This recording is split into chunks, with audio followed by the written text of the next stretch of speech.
जय हिंद दोस्तों, आप सभी का स्वागत है आपका अपने यूट्यूब चैनल नौकरी पे। आशा आप अच्छे होंगे, स्वस्थ होंगे, खुश होंगे। सबसे पहले आप सभी को बधाई तैयारी 3 में जो भी साथी पास हुए, अब अगली तैयारी में जुट जाएँ। डीवी डॉक्यूमेंट वेरिफिकेशन, फिर ट्रेनिंग होगा, फिर स्कूल पोस्टिंग होगा, फिर आपका बल्ले-बल्ले, फिर आप अपना पेमेंट, पहला पेमेंट अपनी माँ को देना। लेकिन सबसे बड़ी बात होती है जिनका छूट गया, जिनका 1-2 नंबर से कहते हैं मेरा छूट गया। मैं कहता हूँ प्रयास और सफलता में 1 नंबर काफ़ी है। 1 नंबर कम नहीं होता है। प्रयास आपने जो प्रयास किया, किसके लिए? सफलता पाने के लिए। इस दोनों के बीच में 1 नंबर कम नहीं होता है। कोई 1 नंबर से किए, कोई 2 नंबर। तो 1 नंबर भी बहुत ज़्यादा है, तभी तो आपको सफलता नहीं मिली। लेकिन इसका कतई ये मतलब नहीं है कि आपको सफलता ही मिलेगी। अगला बहाली फिर आएगा टीआरई 4 यानी शिक्षक भर्ती। फिर आपके मन में प्रश्न होंगे कि सर कब आएगा, कैसे आएगा, कितने पदों पे आएगा? मैं सीधे शब्दों में कहूँ, इसकी जानकारी आपको भी है, भनक है कि अच्छे पदों पे आएगी। कब आएगी ये डिक्लेयर नहीं है, लेकिन इस साल के अंत तक आपको बहाली देखने को मिलेगा। इसी बीच हम बात करने वाले हैं कि एग्ज़ाम को फोड़ने का तरीका क्या होना चाहिए? जो टीआरई 1 में नहीं हुआ था उनका टीआरई 2 में हुआ। किन्हीं का टीआरई 1 में भी नहीं हुआ, टीआरई 2 में भी नहीं हुआ था और टीआरई 3 में हो गया। और कुछ एक का जो कमेंट आया कि सर मेरा टीआरई 3 में भी नहीं हुआ सर। तो उनका टीआरई 4 में होगा। लेकिन उनको पता है कि सिलेबस क्या है, प्रीवियस ईयर क्या है, सब कुछ उनको पता है। कैसे पढ़ना है, वो जानते हैं। लेकिन जो पहली बार टीआरई 4 शिक्षक भर्ती में बैठ गए हैं, जो पहली बार कहें तो जो इससे पहले बिहार के शिक्षक भर्ती में नहीं बैठे हैं और वो लगातार कहीं न कहीं यूट्यूब पर जाके वीडियो देखते होंगे। वीडियो खोजते होंगे कि घर बैठे शिक्षक कैसे बने, बीपीएससी टीआरई 4 में सफल कैसे बने। बाकायदा आप देखते होंगे इसी बीच मेरा वीडियो भी आता है। तो जिनको पता है, उनके लिए बहुत अच्छी बात है। जिनको नहीं पता है, बस आपका हम 5 मिनट आपका समय लेंगे। अभी से 5 मिनट और बिल्कुल आप बिंदास तरीके से अच्छा मार्क्स ला सकते हैं। बस 2-3 बातों को आप दिमाग में बैठा लीजिएगा तो, इसी पे। और सबसे पहले एक बात हम आपको डिस्क्लेमर दे दें कि आप सभी बहुत योग्यवान हैं, तभी तो आपने बीएड किया होगा या डीएलएड किया। इसके बाद आपने सीटेट को भी क्रैक किया। बहुत सारे साथी एसटीटी का पेपर 1, पेपर 2 भी क्वालीफाई किए। तो अपने आप को नेगेटिव ना सोचिएगा कि जो टीचर बता रहा है, कोर्स खरीदेंगे तभी हम पास होंगे। बिल्कुल नहीं, आपसे योग्य कोई नहीं है। अपने आप का योग्यता को समझिए। पहले तो अपने आप को पॉजिटिव लाइए कि सीटेट की तरह भी हम बीपीएससी निकाल लेंगे। लेकिन ज़्यादा ओवर कॉन्फिडेंस नहीं, कॉन्फिडेंट आपको होना है, ज़्यादा नहीं, चूँकि ज़्यादा होने से दिक्कत हो जाता है, ये आप भी समझ गए। चलिए, एग्ज़ाम को फोड़ने का तरीका क्या होना चाहिए, इस पे मैं आपके लिए स्लाइड बनाया हूँ, शायद आपको पसंद आएगा। जिस चैनल को आप देख रहे हैं, आपको पता है कि नौकरी तक चैनल को आप देख रहे हैं, 2,18,000 की आपका परिवार है, नौकरी तक यूट्यूब चैनल पे आप देख रहे हैं, आप इससे जुड़ जाइएगा। मैंने क्या बोला? सबसे पहले सबसे पहले ये 4 बिंदु पे बात करने से पहले एक बात आपको हम कहना चाहेंगे। सबसे पहले कि जब भी आप पढ़ाई करते हो, किसी भी दुनिया में किसी भी कॉम्पिटिशन का पढ़ाई करते हो, तो सबसे पहले आप क्या कीजिएगा, जिस समय आप पढ़ाई करते हैं, उस समय अपना मोबाइल को फ्लाइट मोड में डाल दीजिएगा। फ्लाइट मोड में डाल दीजिएगा या स्विच ऑफ कर लीजिएगा। पढ़ाई का रिदम नहीं टूटना चाहिए। आजकल चलन चला हुआ है कि सभी जिला में, बिहार के 38 जिला में या और भी जगह, दिल्ली सब में था ही, बिहार में भी अब चालू हो गया, लाइब्रेरी चलता है। आप लाइब्रेरी में जाइए, वहाँ पे 2-3 घंटा पढ़ते होंगे, है ना? बढ़िया से पढ़ते होंगे, नेट मिलता होगा, लेकिन उसका सदुपयोग कीजिए। मोबाइल से उस समय घर भी बात मत कीजिए, दोस्त से भी बात मत कीजिए, यहाँ तक कि आपके जो बॉयफ्रेंड, गर्लफ्रेंड सबको भूल जाइए, जिससे आप पढ़ाई करते हो प्लीज़। मोबाइल का यूज़ करना है पढ़ने के लिए या जिस काम के लिए, जैसे मैं मोबाइल का यूज़ करता हूँ किसके लिए? तो सीखने के लिए और पढ़ाने के लिए और यहाँ तक कि मैं कमा भी रहा हूँ। बहुत सारे साथी हैं जो बीपीएससी में टीचर में बहाल हुए और अपनी अपनी सफलता को अब यूट्यूब पे बताते हैं, बहुत अच्छी बात है। तो मोबाइल का यूज़ कर रहे हैं, तो जो स टीचर बनना चाहते हैं, तो मोबाइल का यूज़ आपके लिए उतना ही है कि आप पढ़ाई कीजिए और जब भी आपको समय मिले, कुछ देर के लिए कॉमेडी वीडियो, डांस वीडियो, गाना सुन लीजिए जिसकी माइंड फ्रेश हो। चलिए अब आते हैं मुद्दा पे। मोबाइल को हटा के रखना है पहला चीज़, बस पढ़ाई के लिए। अब आते हैं मुद्दा क्या भाई? मुद्दा पे आते हैं। मुद्दा क्या?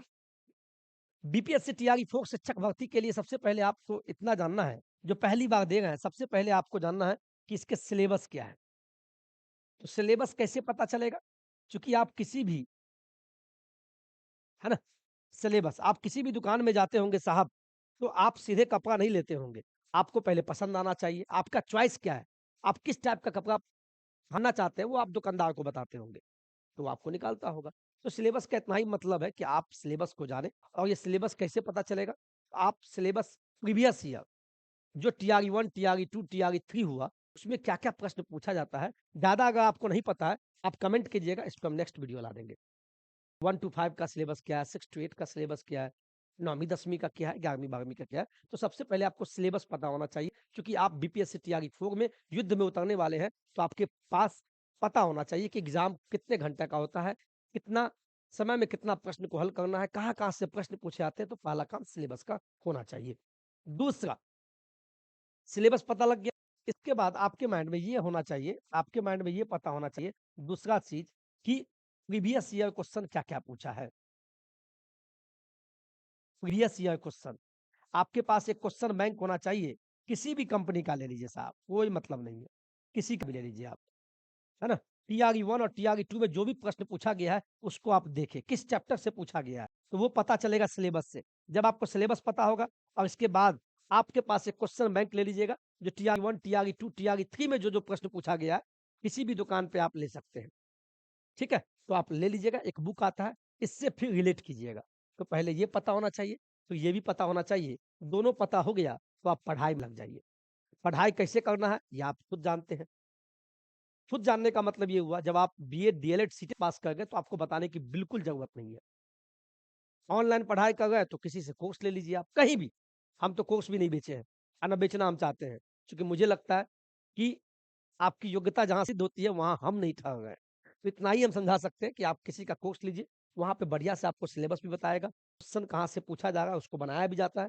जब दोनों चीज़ हो जाए, जब दोनों चीज़ हो जाए, जब आप साथ में पढ़ने लगते हैं, जब पता भी लग गया, तो जैसे 2 दिन का क्लास आपने कहीं किया, क्लास करने के बाद आप क्या कीजिए, 2 दिन पढ़ाई की इतनी, इसका रिवीजन कीजिए, जो आपको पढ़ाया जाता है। रिवीजन आपको 2 दिन पे होना चाहिए, या 1 दिन, या 2 दिन, या हफ्ता में 1 दिन, संडे का संडे। हम तो कहेंगे 2 दिन पे कीजिए, ये मेरा तरीका है। रिवाइज़ करते रहिए क्या पढ़ाया गया, याद नहीं करना है, उसको डेली पढ़ना है। 2 दिन पे जो-जो पढ़े उसको आप रिवाइज़ कीजिए। दुनिया से कट जाइए, दुनिया से बात मत कीजिए, मौसा-मौसी, चाचा-चाची, कोई काम नहीं आएगा साहब। आपके पिता और माता के अलावा इस संसार में कोई आपका काम नहीं आएगा। इसीलिए आप अपने को समझिए, अपने को आप भली-भाँति जानते हैं, सफल होइए, सफलता को चूमिए, पैसा कमाइए, समाज में नाम कीजिए, बल्ले-बल्ले है। इसके बाद जैसे ही आप रिविज़न करते हैं, सब कुछ धीरे-धीरे चलता रहेगा, और इसके बाद अंतिम फ़ेज़ में आता है, कोशिश कीजिएगा हफ़्ता में 1 दिन मॉक टेस्ट भी लगाइए। मॉक टेस्ट, मॉक टेस्ट का मतलब हुआ ये हुआ फाइनल एग्ज़ाम, चूँकि आपका फाइनल एग्ज़ाम बीपीएससी लेगा, बीपीएससी टीआरई 4 लेगा। इससे पहले आप मॉक टेस्ट ये देते रहिए। ये 4 चीज़ आपको पहले आप स्क्रीनशॉट ले लीजिए, शायद आपके जीवन में काम आ जाए बीपीएससी में, शायद ये सफलता। कोई शिक्षक आपको पढ़ाता ही है, सफल आपको होना है, पढ़ना आपको है, बस आपको उस पे विश्वास करके चलना होगा। जैसे हम वीडियो बनाएँ, हमें लगता है कि हमें ये बताना चाहिए, मैं फालतू वीडियो नहीं लाता हूँ, ये वीडियो 4 दिन के बाद आ रहा है ना? तो उचित वीडियो आपके पास लाएँ, ठीक है? तो ये 4 काम कीजिए आप, फिर आप बोलेंगे सर, इसमें एक चीज़ हम आपको बताएँगे, डिस्क्लेमर मैंने बोला मोबाइल से दूरी आप बढ़ा लीजिए। मोबाइल प्लीज़, मोबाइल से दोस्ती अच्छा बात है, लेकिन मोबाइल का यूज़ आपके जीवन में बस इतना होना चाहिए, अभी आपको पढ़ाई के लिए होना चाहिए, और दूसरा दिमाग फ्रेश करने के लिए थोड़ा एंटरटेनमेंट भी होना चाहिए, जिससे कि आपका दिमाग एंटरटेनमेंट, बस खुद देख के हँस लीजिए। राजपाल यादव का कॉमेडी देख लीजिए, जॉनी लीवर का कॉमेडी देख लीजिए, गोविंदा का देख लीजिए, अक्षय कुमार का देख लीजिए, और मूड फ्रेश कीजिए, फिर पढ़ाई कीजिए। बस इतना ही मोबाइल का यूज़ है, लेकिन पढ़ने वक़्त नहीं। फिर आपके ज़हन में आता है सर कैसे पढ़े, क्या पढ़े, किस बुक से पढ़े? तो इसके लिए हम अलग से लाएँगे बुक, कोई प्रमोशनल वीडियो नहीं है, कोई कुछ नहीं है। आपको हम बुक भी आपको बता देंगे, तत्काल आप, चूँकि अभी बहाली नहीं आई है तो आपके पास समय है। ये मत पूछिए कि सर बहाली कब? समय निकल जाएगा, समय का पता भी नहीं चलेगा। बहाली आना तय है, टीआरई 4 आएगा। टीआरई 1 आया, फिर 2 आया, फिर 3, अब 4 आएगा। इलेक्शन है, 100% आएगा। तो आप बस पढ़ाई में लगिए। बुक कौन-सा पढ़े, क्या पढ़े, तत्काल आपको हम इस पे एक वीडियो ला देंगे, ठीक है? बुक। इसके बाद यूट्यूब पे किससे पढ़े? आजकल यूट्यूब पे भी आप पढ़ाई कर रहे हैं। ये दोनों के लिए हम अलग-अलग वीडियो लाएँगे। किन-किन को वीडियो चाहिए तो आप कमेंट कीजिएगा। बुक का अलग से लाएँगे।